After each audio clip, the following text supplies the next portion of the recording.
በእያንዳንዱ ቀን ሶሻል ሚዲያው ላይ ላያቸው ይፈልግ ነበር በእያንዳንዱ ቀን ቴሌቪዥን ስክሪን ላይ ላያቸው ይፈልግ ነበር እሳቸውም በእያንዳንዱ ቀን ይኖሩ ይገኙ ነበር ሌሎች የብልጽግና ፓርቲም ደግሞ ሁነቶች ነበሩና መጋቢት 24 ላይ በዓለ ሲመታቸው ሲከበር ጠቅላይ ሚኒስትሩ አልነበሩ የብልጽግና የፓርቲው ትልልቅ ሁነቶች ላይም አልተገኙም ይመስለኛል ለመጨረሻ ጊዜ ያየናቸው የምክር ቤቱ ስብሰባ ላይ ከዛ በኋላ እንደዛም አላየናቸው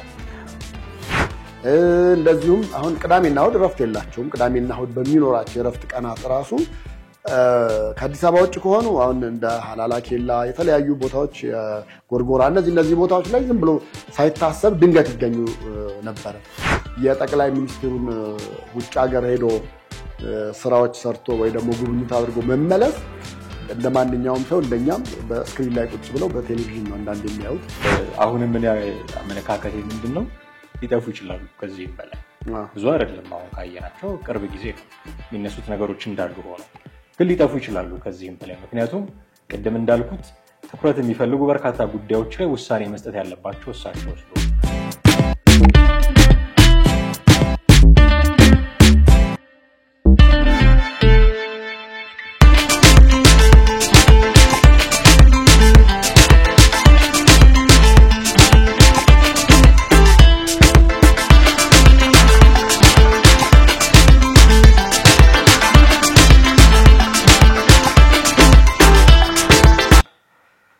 ሰላም እንዴት አላችሁ ውድ ቤተሰቦቻችን ሐመር ሚዲያን እየተከታተላችሁ ነው ወቅታዊ ፕሮግራማችን ላይ እንገኛለን ቴዎድሮስ ካሳና ማደገፋ ከናንተ ጋር ቆይታ ለማድረግ እዚህ ተገናኝተናል እስከ ፕሮግራማችን ፍጻሜ ድረስ አብራችሁን ትቆዩ ዘንድ ያክብሮት ግብዣችን ነው ከኛ ጋር ሆኖ ቴዲ እንዴት ነህ ሰላም አማን ሰላም ነው አለን አንዳንድ ጉዳዮችን እናንሳ እስቲ መነሳት የሚገባቸው ወቅታዊ ጉዳዮች አሉ ሰሞኑን አንዳንድ ትልልቅ ሁነቶች ነበሩ እኛም ለመሸፈን ጥረት ስናደርግ ነበር የጠቅላይ ሚኒስትሩን ያለፉትን 7 አመታት መጋቢት 24 ላይ ስንሸፍን ነበር አንዳንድ ጉዳዮች ስናነሳ ነበር መጋቢት 24 ላይ መልእክት እንዲያስተላልፉ ምን ጠብቃቸው ራሳቸው ጠቅላይ ሚኒስትሩ ነበሩ ግን ሌሎች አካላት ነበር መልእክት ሲያስተላልፉ የነበሩት እነ ዲያቆን ዳንኤል ክብረት ስለ ትርክት ብዙ ሲያወሩ ነበር ብዙም ሲጽፉ ነበር ስለ አለፉት 7 አመታት የለውጥ 7 አመታት ተብለው ሌሎች የብልጽግና ፓርቲም ደግሞ ሁነቶች ነበሩና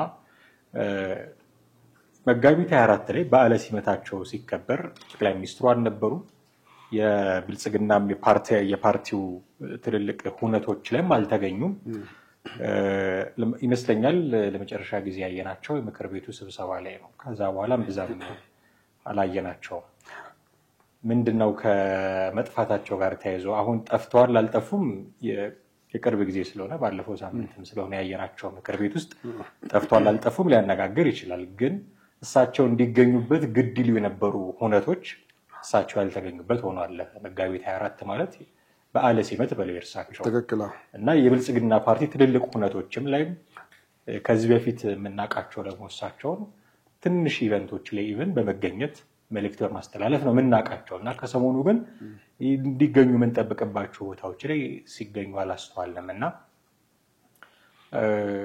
ምንድነው የተፈጠረው ወዴት ነው የጠፉት በርግጥ የእስልምና እምነት ተከታዮች በዓላቸውን ሲያከብሩ የጠቅላይ ሚኒስትሩ መልእክት ተሰምቷል ይመስለኛል በጽሁፍ ደረጃ ተሰምቷል የት ነው ያሉት ጠቅላይ ሚኒስትሩ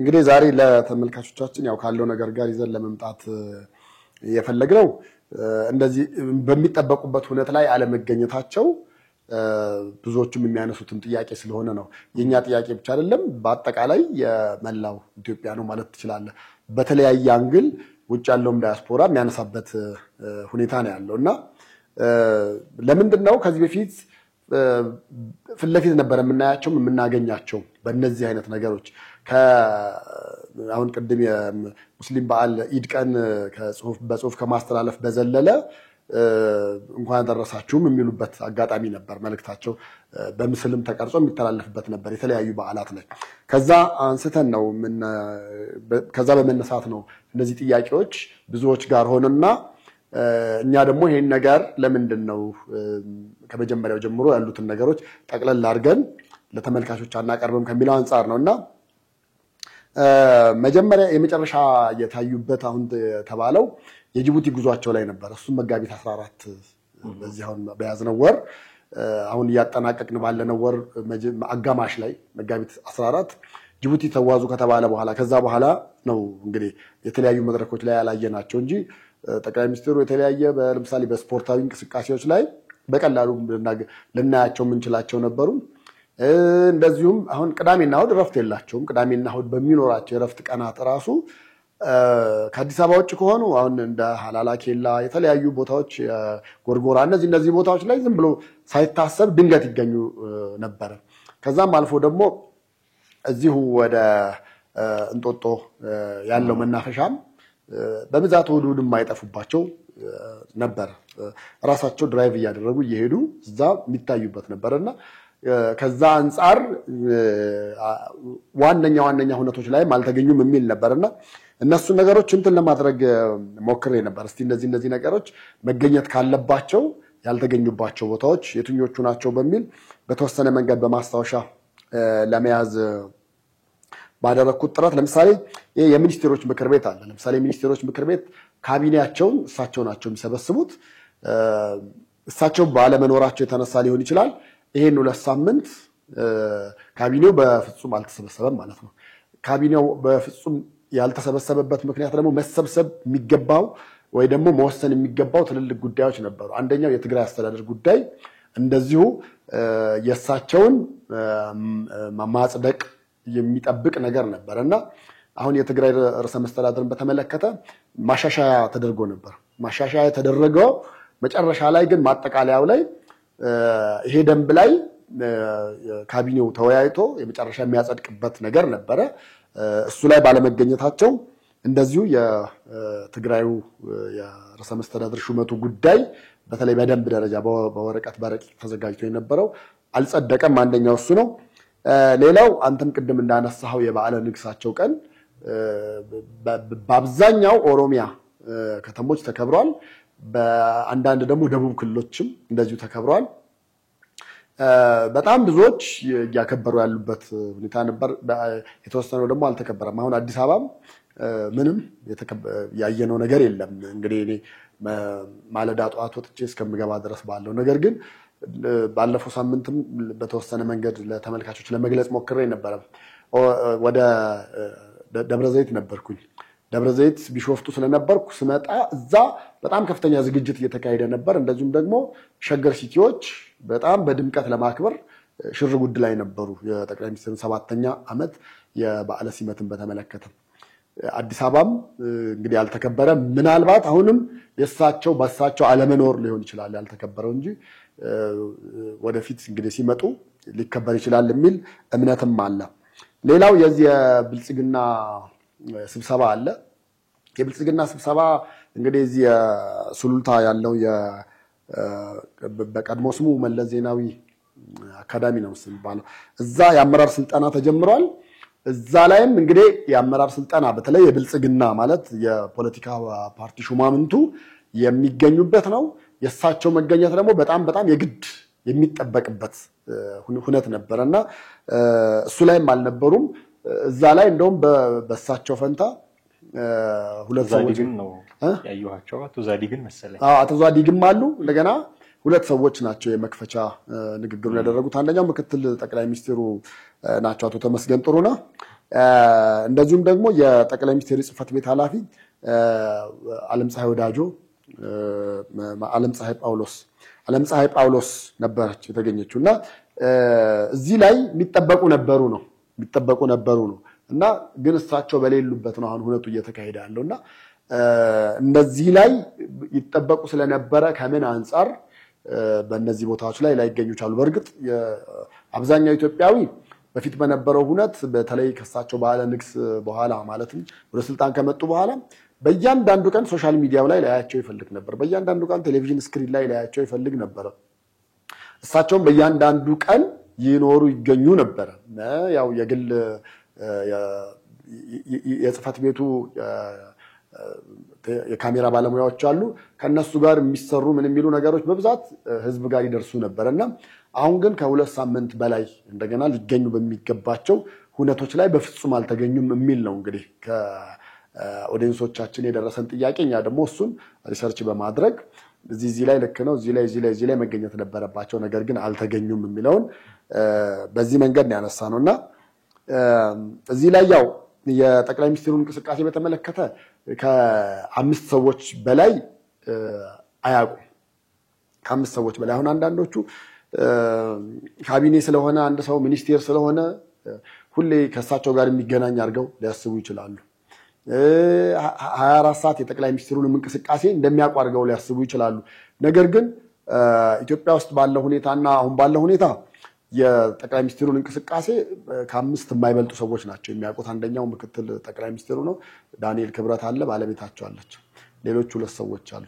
ከዛ ውጪ በዘለለ ይሄን ያክል የእሳቸው እንቅስቃሴ ሲገቡ ሲወጡ በሚሄዱበት ቦታ ሁሉ ያን ያክል የሚያውቁ አይደሉም። አሁን ሚኒስቴሮቹም በላቸው አሁን ብርሃኑ ነጋንም በል ሌሎች ሚኒስቴሮች በሙሉ የሥራ ጉዳይ ሲያገናኛቸው ሲመጡ ሲገናኙ ሲሰባሰቡ ነው እንጂ ከዛ ውጪ አንዳንዴ ራሱ ሚኒስቴሮቹ ራሱ ቤታቸው ቁጭ ብለው የጠቅላይ ሚኒስትሩን ውጭ ሀገር ሄዶ ስራዎች ሰርቶ ወይ ደግሞ ጉብኝት አድርጎ መመለስ እንደማንኛውም ሰው እንደኛም በስክሪን ላይ ቁጭ ብለው በቴሌቪዥን ነው አንዳንዴ የሚያዩት። አንዳንዴ ደግሞ ያው ጠቅላይ ሚኒስትሩ ሲንቀሳቀሱ የእሳቸው ድረገጽ አለ፣ በእሳቸው የሶሻል ሚዲያዎች ላይ የሚለጠፉትን አይተው አንብበው ነው እንጂ ያን ያክል የእሳቸውን የተለየ እንቅስቃሴ የሚያውቅ ሚኒስትርም የለም። ምክንያቱም የሚያገናኛቸው የሥራ ጉዳይ ነው። እሳቸው ግን እያንዳንዱ ሚኒስቴር ከኢትዮጵያ ሲወጣ ጉብኝት የሚያረግ ትምህርታዊ ጉብኝት የሚያረግ ከሆነ ትልልቅ ሚቲንጎችን የትንንሾችን የዛው ግቢ ውስጥ ወይ ደግሞ እዛው ከሰራተኞቻቸው ጋር የሚያደርጉት ሳይሆን አጠቃላይ በአገር አቀፍ ደረጃ የሚያደርጉትን እንቅስቃሴ በተመለከተ ግን ሙሉውን ያውቃሉ፣ ይረዳሉ። ሌሎቹ ሚኒስቴሮች ግን የእሳቸውን አያውቁም። ለዛ ነው እንግዲህ እነዚህ 5 ሰዎች ብቻ ናቸው የሚያውቁት። እነሱም ጉዳዩ እጅግ በጣም ወሳኝ ስለሆነ የእሳቸውን ቦታም ከቨር አድርገው መገኘት መቻል ስላለባቸው የእሳቸው ቦታ እሳቸው በሌሉበት ምክትሉ የግድ ከቨር መስጠት መቻል አለባቸው። ከዛ ውጪ ገብቶ የመናገሩ ላይ ምን ማለቱ ላይ ይሄ አሁን በኋላም የምናነሳው ኢትዮጵያ ተመስግንም ምናምን በተመለከተ እንግዲህ መዋዘ ጥበብ ዳንኤል ክብረት ነው ፊት ለፊት ሚዲያ ላይ መጥቶ ያለውን ነገር መረጃ ሊሰጠን የሚችለው ነው ማለት። ጠቅላይ ሚኒስትሩ ምናልባት የለመድነው ነገር ካልሆነ በስተቀር አንድ የሀገር መሪ ሁሌ መታየት አለበት የሚል ነገር አሁን ማንሳት ያስፈልጋል። ኢትዮጵያ ውስጥ ትልልቅ ውሳኔ የሚፈልጉ በጣም ከባባድ ውሳኔዎችን መወሰን የሚያስፈልጉ ስራዎች ያሉት በእሳቸው እጅ ነው። ስለዚህ ሁል ጊዜ እየመጡ መታየት ላይ ይጠበቅባቸው ይችላል። ዞር ሊሉ ይችላሉ፣ 1 ወር 2 ወር ዞር ሊሉ ይችላሉ። አድርገውት ያውቃሉ። ከዚህ በፊት ረጅም ጊዜ ከአይን ጠፍተው ጠቅላይ ሚኒስትሩ ታመሙ፣ ጠቅላይ ሚኒስትሩ እንዲሆኑ በዚህ ገብተው በዚህ ወጡ የሚሉ በርካታ ድምጾችን ሰምተን እናውቃለን። ግን ተመልሰው መጡና ያው ሁሉ ነገር ዝም ከጀርባ ያለው ነገር ምንድነው አናውቅም። አንተም እንዳልከው 5 ሰዎች ብቻ ናቸው የሚያውቁት ከጀርባ ያለው ነገር። እሱን እንሰድና ግን ሊጠፉ ይችላሉ 1 ወርም 2 ወርም። ምክንያቱም ያለባቸው የሥራ ጫና ይታወቃል። እንደውም አንዳንድ ጊዜ አስታውሳለሁኝ ዶክተር ወዳጄነ መሐረን ነው ይመስለኛል ረፍት አድርጉ ረፍት ማድረግ አለበት እያለ ሲመክራቸው ነበር። ረፍት በማያደርጉበት ደረጃ ነው የሚሰሩት። ስለዚህ ለመጥፋታቸው ብዙ ሊደንቀን ይገባል ወይ? አንደኛ። ሁለተኛ ጠቅላይ ሚኒስትሩ አልታዩም ከአይን ተሰወሩ ማለት ኢትዮጵያ አደጋ ላይ ነች ወይ ማለት ነው ወይ? አሁን የሚጠቁመን ነገር እኮ አለ። ጠቅላይ ሚኒስትሩን ብቻ ነው የምናምነው ነው ምንድነው የሚያሳየው? በዙሪያቸው ያሉትን ሰዎች አናምናቸው። በእርግጥ የጠቅላይ ሚኒስትር መለስ ዜናዊ ሞት ተደባብሶ እንደው ይነገር አይነገር ተብሎ ስለተነገረን ያ አይነት ኤክስፒሪየንስ ስላለን አሁን 1-2 ሳምንት 1 ወር ሲጠፉ ምንፈራቸው ምንሰጋቸው ነገሮች ሊኖሩ ይችላሉ። ግን ጤናማ ነው ወይ? ኦኬ አያድርግባቸው። ሞት የተፈጥሮ ጉዳይ ነው። አንዳች ነገር ቢሆኑ ላይፍ እኮ መቀጠል አለበት አይደል? አሰራር አለን መቼም። አሁን የሚያሳየው ምንድነው የሀገሪቱን አሰራር አንድ ሰው ላይ ብቻ ማድረጋችንን ነው የሚያሳየው። ዋን ማን ሾው ሲሆን ይሄንን ነው የምናየው።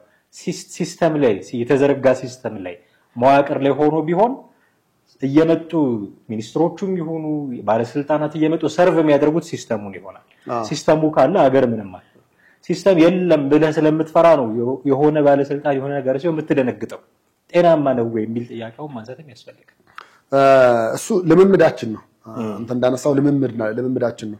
ሁለት ነገሮች ይታዩኛል አሁን እዚህ ጋር አንተ ካነሳው። አንደኛው ልምምድ የእሳቸውን በየጊዜው ስክሪን ላይ ማየት፣ በየአንዳንዱ እንቅስቃሴያቸው የየዕለት እንቅስቃሴያቸው ከህዝብ የተሰወረ አለመሆኑ አብዛኛው ህዝብም የሚያያቸው በመሆኑ ዛሬ መጣ ሄደ ምናምን የምንለው አይነት ነገር መሆኑ አንደኛ ያኛው ልምምድ ነው። ስለዚህ ሲጠፉም የነበረው ነገር ሁለተኛ እዚህ አሁን የእረፍት አድርጉ የብዙዎች ምክር ነው፣ ግን ይመስለኛል ጠቅላይ ሚኒስትሩ የሆነ ልምምዳቸው ነው ደግሞ እሳቸው ውስጥ ያለውን ነገር ሚኒስቴሮቹ ላይ ሁሉ እንዲጋባ ይፈልጋሉ። ከነዛ መካከል ቅዳሜና እሑድ እረፍት ሳይኖር መስራት አንደኛው ነገር ነው። ያለ እረፍት መስራት፣ ያለ እረፍት በየጊዜው ይሄ ያለንን ጊዜ እንጠቀም በሚሉት እሳቤ በዛ ልክ ያን ያክል መሄድን ሌሎቹ ሚኒስቴሮች ላይ አንደኛ ማጋባት ይፈልጉት አንደኛ ነገር እሱ ነው። ሁለተኛ ደግሞ የዚህ የቢሮ አያያዝ አጠቃላይ በቃ ለአይነ ስታየው ማራኪ የሆኑ ነገሮች አሁን ከእሳቸው ከጀመሩት በኋላ የሌሎች ሚኒስቴር መስሪያ ቤቶች የተጋባባቸው እያዩት ይሄን በነገራችን ላይ ጌታቸው ረዳም ጫካ ያለ የመሰከረው ጉዳይ ነው። አንድ ጊዜ እዛ ጦርነቱ ላይ የትግራይ ጦርነት ላይ ባሉ ጊዜ ምንድነው እስቲ የአብይ አህመድ እስቲ ምንድነው ልምዳቸው ምንድነው ፍላጎታቸው ስልጣንስ ያስቡ ነበር ይፈልጉ ነበር ተብሎ ሲጠይቅ እኔ እስከማቀው ድረስ አብይ አህመድ የሆነ ነገር ይሰራል ስትራክቸሩን ሰርቶ ልክ ጨርሶ ግን እዛ መስሪያ ቤት ላይ ወይ ሳይቀመጥ ተነስቶ ይሄዳል ወደ ከዛ በኋላ ስለሚቀየር ያንን የጀመረውን ደግሞ እንደገና አዛኛው መስሪያ ቤት ላይ ይጀምራል እንደገና የሚቀጥለው ላይ ይጀምራል እንደዛ አይነት ልምድ አለው ብሎ ተናገረ። ያን ጊዜ ፖዚቲቭ ባልሆነ መንገድ ነው የተገለጸው።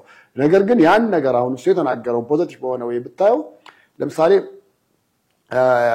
ኢኖቬሽን ላይ ያሉ መስሪያ ቤቱን መጀመሪያ ሄደን አይተናልና በጣም የሚገርም ነው። በኢትዮጵያ ውስጥ ያለ አይመስልህም። ሌላው የጠቅላይ ሚኒስትሩ ጽሕፈት ቤት ራሱ በዛ ደረጃ በዛ ስትራክቸር አልተሰራም። ያለው ነገር ላይ የሆኑ ነገሮች ለውጥ ተደርገው ብቻ ተሰሩት። እነዛ ነገሮች ግን እጅግ በጣም ከኢትዮጵያ ውጭ ያለህ እስኪመስልህ ድረስ በጣም በጥሩ ስትራክቸር የተሰራ የተቋም ነው የሆነው። ይሄ የሆነው እንግዲህ ገና በዘመነ ወያኔ ስልጣን ሳይወርድ የነበረ ነው። ከዛ በኋላ እሳቸው ስልጣን ይዘው ሲመጡ ያን ተቋም ያየ ሁሉ በቃ በዛ መንገድ ተቋሙ የውጩ ቤቱ ውስጡ ምናምን ለስራ የሚያነሳሱ ነገሮች እንዲኖሩ አትሞስፌሩ ለስራ አመቺ እንዲሆን እነዛ ነገሮች የተፈጠሩ ነገሮች አሉ። እነዛንም ለማጋባት ጠቅላይ ሚኒስትሩ የሄዱበት ርቀት አለ። ከዛ አንፃር ያለ እረፍት እየሰሩ ባለበት ሁኔታ አለ። ነገር ግን ያለ እረፍት ቢሰሩም እውነቱን ለመናገር አሁን ስፖርት ላይ በተወሰነ መንገድ እንቅስቃሴ አላቸው። ስፖርታዊ እንቅስቃሴያቸውን እኮ አዲስ አበባ ውስጥ ባሉ የተለያዩ የስፖርት ማዘውተሪያ ቦታዎች በጣም ሳትጠብቅ በድንገተኛ ይከሰቱ ነበር። እነዛ ነገሮች ላይም አለማየት የተነሳ የመጣ ስጋት ነው። ሌላው ደግሞ አንተም እንዳነሳው ከአቶ መለስ ጋር የነበረው ነገር እሱ ሆነ በአገራችን ብቻ ሳይሆን አብዛኛው አፍሪካ ሀገራት ጋር ያሉ ትልቁ ችግሮች ምንድነው? ስልጣኑም ፖለቲካውም የኢኮኖሚውም ጉዳይ ሁሉም ነገር አንድ ሰው ላይ ይጫናል። ከዛ በኋላ ያ ሰው 2 ሳምንት ሲቀር ወይ ደግሞ ታመመ ደከመ ምን አለ ሲባል አገሪቱ በሙሉ ትጨነቃለችና በጭንቀት ትታመሳለች። ለምሳሌ አቶ መለስን እኮ በህይወት እያሉ ስልጣን ይለቃሉ ወይ ከዚህ በኋላ ስልጣን ለሌላ የማስረከብ ፍላጎት ምክንያቱም ከጫካ ከመጡበት ጊዜ ጀምሮ አንደኛ ያለ እረፍት ሰርተዋል። ሁለተኛ ደግሞ ብዙ ነገር በአንድ ሰው ትከሻ ላይ ነው ያለው። የህወሓት ብዙ ነገሮች አንድ ሰው ትከሻ ላይ ቀሩ። በዚህ የተነሳ እንዴት ነው የሚያደርጉት ተብሎ ሲባል እንግዲህ የመለስ ስልጣን ማለት አንድ ጀነሬሽን አንድ ትውልድ ማለት ነው። አስበው ኢህአዴግ ሲገባ የተወለደ ልጅ እኮ መለስን ነው የሚያውቀው አድጎ 20 ምናምን ዓመት 27 ዓመት ምናምን እስኪሆን ድረስ የሚያውቀው አንድ መሪ ሊሆን ይችላል። ምናልባት መለስ የሞተው በ2004 ዓመተ ምህረት ምናምን አረፈ። የዛኔም በየቦታው በየምናምኑ የመለስን ፎቶ ስለሚያይ በቃ ኢትዮጵያ ማለት መለስ ማለት ነች ብሎ ነበር የሚያስበውና መለስ ሲሞት አገሪቱም እንደምትሞት አድርጎ የሚያስብ ጀነሬሽን እንዲፈጠር ምክንያት ሆኗል። እሱ ብቻ አይደለም ህወሓትም ስርዓቱን ሙሉ ለሙሉ እንዲፈረካከስ ምን እንዲል ከዛ በኋላ ስልጣን ላይ የሚወጣውም ሰው ጠንካራ እንዳይሆን ምክንያት ሆኗል። ለምን ሁሉም ነገር የእምነት ተቋማቱም ሳይቀር ጥገኛ ሆነው የነበሩት መንግስት ላይ መለስ ላይ ስለነበረ ማለት ነው። ያ ፍራቻም ስላለ ሊሆን ይችላል። አሁን እዚህ ጋር ባለው ነገር አንድ ነገር ኮሽ ሲል የሆነ ነገር ሲሆን እንዲሆነ የሚሉት ነገሮች በተወሰነ መንገድ ህዝቡ ጋርም ስጋት ያለው እንደገና ደግሞ የጠቅላይ ሚኒስትሩንም ጤንነትም መጥፋትንም ሰዎች አብዝተው የሚያስቡት የሚመኙትና ለዛ ነገር ያ ነገር ሲነሳ ደንገጥ የሚሉት ከዛ አንፃር ነው። እዚህ ከኢትዮጵያ ታመስግን ላይ አንዴ በጣም እንደ ትልቅ አጀንዳ ሆኖ ተራግቦ ነበር። ሁሉም ሚዲያዎች ኢትዮጵያ ታመስግን ሁሉም ይል ነበር። እነሱ ብቻ አይደለም፣ በሚገርም ሁኔታ የሃይማኖት ተቋማትም ሳይቀር በኢትዮጵያ ታመስግን የጸሎት ስነ ስርዓት ላይ ኦርቶዶክስ ተዋሕዶ ቤተክርስቲያን የጸሎት ስርዓት ሲያከናውኑ ዋሉ ተባለ። ከዛ ቀጠለ ደግሞ እስልምና ተባለ። ከዛ ተቀጠለ ፕሮቴስታንት ተባለ። በቃ እነዚህ ዋናው ትልልቆቹ ሃይማኖቶች በአገር አቀፍ ደረጃ ኢትዮጵያ ታመስግን ብሎ ማን ለምንድን ነው ግን ብሎ ማንንም የጠየቀ የለም። ኢትዮጵያ ብታመሰግን ለምንድን ነው ተብሎ መጠየቅ አለበት። በጣም ከዚህ በፊት አመስግኖ ለማያቆይ ደግሞ የማመስገን ስነ ስርዓት ላልተሰራበት እንዴት ነው ማንጠይቀው? ዝም ካልክማ እንዴ በነገራችን ላይ መንግስት ነው እንደ አጀንዳ የሚሰጠው ለሃይማኖት ተቋማት። መጠየቅ ያለብን እሱ ነው። መንግስት ፋሲሊቴት ማድረጉን ነው የምንጠይቀው እንጂ ማመስገናችንም አጥሩ። መንግስት ምንም ፋሲሊቴት ማድረግ አይጠበቅበትም። መንግስትን ማመቻቸት የሃይማኖት ተቋማት መጠበቅ መቻል የለባቸው እንደኔ እምነት። ምክንያቱም ግን ሲያመሰግኑ ነው የሚኖሩት እነሱ። በቃ ስራቸው ምንድነው? አንደኛ ስራቸው ማመስገን ነው አይደል እንዴ? ደሞዝ የሚከፈላቸው እኮ ማመስገን የአምልኮ ስርዓቱን ስላከናወኑ ነው እዛ ፊት ለፊት ያሉት መሪዎች። ከዛ ውጪ ለምሳሌ በእስልምና አርብ ሁሌ ጁማ ነው አይደል እንዴ? ሁሌ ጁማ ነው። በኦርቶዶክስ ደግሞ ሁሌ እሑድ ቅዳሴ ስርዓት ይከናወናል። በየትኛው በመላው ዓለም ባለው ማለት ነው። ስለዚህ ያንን ነገር ላይ ምንድነው ልትጨምርበት የምትችሉ? ምንም ነገር የምትጨምርበት ነገር የለም። መንግስት አመጥቶ ደግሞ ይሄን ነገር ጨምሩ ጸልዩልኝ አንድ ነገር እኮ ነው። ለኛም ጸልዩ፣ ለሀገርም ጸልዩ። በርግጥ ተቋማት ሁሉም ይጸልያሉ እስከምናውቀው ድረስ። ኦርቶዶክስም ስለ ሀገራችን ስለ ኢትዮጵያን ማለዳለን ትላለች። ስለዚህ መጸለይ የሃይማኖት ተቋማት ማንዴታቸው ነው፣ ስራቸው ነው። በቃ ከዛ ከመጸለይ ውጪ ምንም። ግን መንግስት አመጥቶ አሁን እዛ ላይ ስክሪን ላይ ስለማመስገን ማብራሪያ ሲሰጥ ስትሰማ መዋዘ ጥበብ በስክሪን ቀርቦ ስለማመስገን ሲናገር ስትሰማ ከዛ በኋላ ደግሞ የሃይማኖት ተቋማት ደግሞ ተቀብለው በኢትዮጵያ ታመስግን ሱባኤ ነው ምንድነው? አንዳንዴ ግራ የሚገባ ነገር አለና ያን ማንም የጠየቀ አልነበረም ነው። ግን በኋላ የወጡ መረጃዎች ደግሞ ነበሩ። የመረጃዎቹን እውነታ ናቸው ወደ እውነት ያደላሉ የሚለው ነገር እንዳለ ሆኖ ነገር ግን የዛን ጊዜ ምንድን ነበር የሆነው? ሰኔ ወር ላይ ጀምሮ ነበር ልክ ጠቅላይ ሚኒስትሩ እንዳሁኑ ጠፍተው የነበረው እና 2014 ዓመተ ምህረት ከ2-3 ዓመት በፊት ማለት 2 ዓመት በፊት ኦሬዲ 2014 ላይ ሰኔ ወር ላይ ጠፉና ሰኔ ወር ሙሉን አልታዩም ነበር። ከዛ ሐምሌም እንደዛው ልክ ሐምሌ መጨረሻ ላይ ሐምሌ 21 ላይ ነው አስታውሳለሁ ልክ ኢትዮጵያ ታመስግን የሚለው መጣ። ከዛ በኋላ በጠቅላይ ሚኒስትሩ ጽሕፈት ቤትም ስብሰባ ሆነ። እንደገና ኦርቶዶክስ ደግሞ ልክ እንደ አንዳንዴ በመሃል የሆነ ነገር ሲያጋጥም ምህላ ይያዛል፣ ሱባኤ ይያዛል አይደል?